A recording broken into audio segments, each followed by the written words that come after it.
Where do I even begin?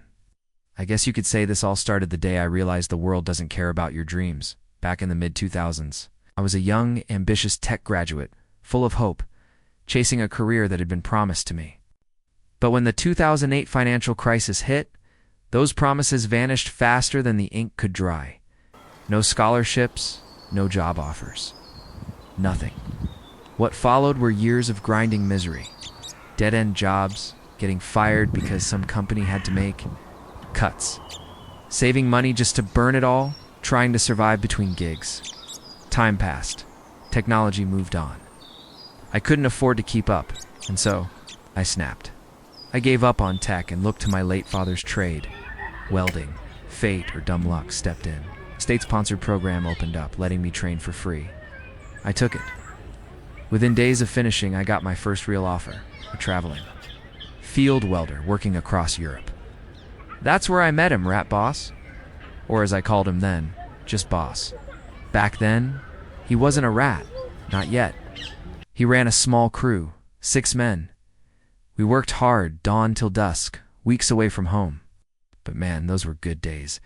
The kind of camaraderie you read about.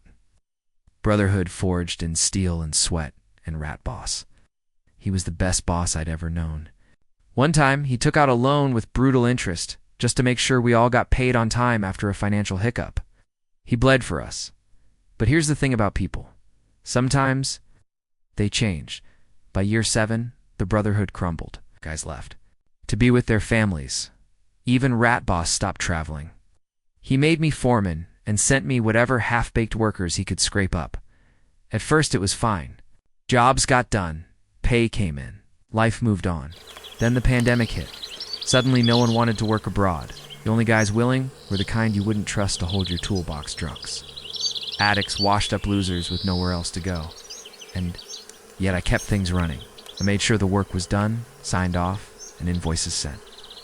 But outside of work, chaos, arrests, fights, the kind of drama you'd expect from the gutter rats I was forced to manage. Meanwhile, Rat Boss, he stopped paying on time. Travel reimbursements vanished. My wages were getting creatively calculated. Then came the breaking point. 3 a.m., I get a call. One of the idiots got arrested, drunk, violent, no ID except his work badge. Guess who they called to pick up the pieces? Guess who had to sit there, humiliated, taking heat for someone else's mess? Me. I came home, sat down with Rat Boss, and told him, enough. I wanted my money. Travel costs for a year.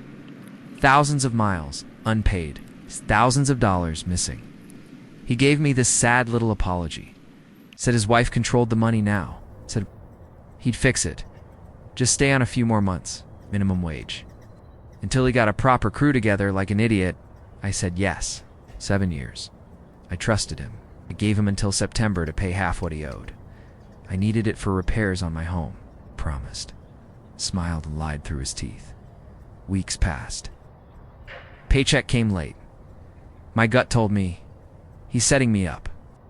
I watched him weasel his way abroad, looking for new clients. Translation, avoiding me. But I had a plan. No payment. I resign. 30 days. Done then. Life threw me another curveball. One stupid misstep on a ramp. And I shattered my ankle. Emergency surgery. Weeks in the hospital. 6 months on crutches. My mother paid the house repairs from my dwindling savings while I lay drugged, helpless. You know what money I didn't get? Sick leave. Travel costs. Even my last paycheck. Why? Because in my country, employers handle sick leave payouts from the government. Guess who pocketed mine? Rat Boss. I was flat broke. Breathing down my neck. I cashed out my only investment, my shot at a stable future, just to survive. That's when something inside me broke. 7 years. Loyalty, hard work, trust. Betrayed, he stole from me. Left me crippled. Lead vanished. Left me for dead. I wanted revenge. No, I needed revenge. You see, as his foreman, I had everything. Every contract. Every falsified expense. Every shady tax scheme. Every unpaid wage. Every violation. I had receipts. For days, the moment I could limp outside, I dragged my painkiller-fueled self to every government office that would listen. The labor inspectorate? Their eyes went wide. My God, he's broken half the labor laws in this country. The fallout? Catastrophic. Accounts frozen. Business licenses revoked. Travel banned. Forced to fire everyone, severance pay required. His money he didn't have. Bankruptcy. His dream house. Sold to cover fines now. He's stuck. Cramped in his tiny apartment with his wife and kids. The big house he bragged about? Gone. His future?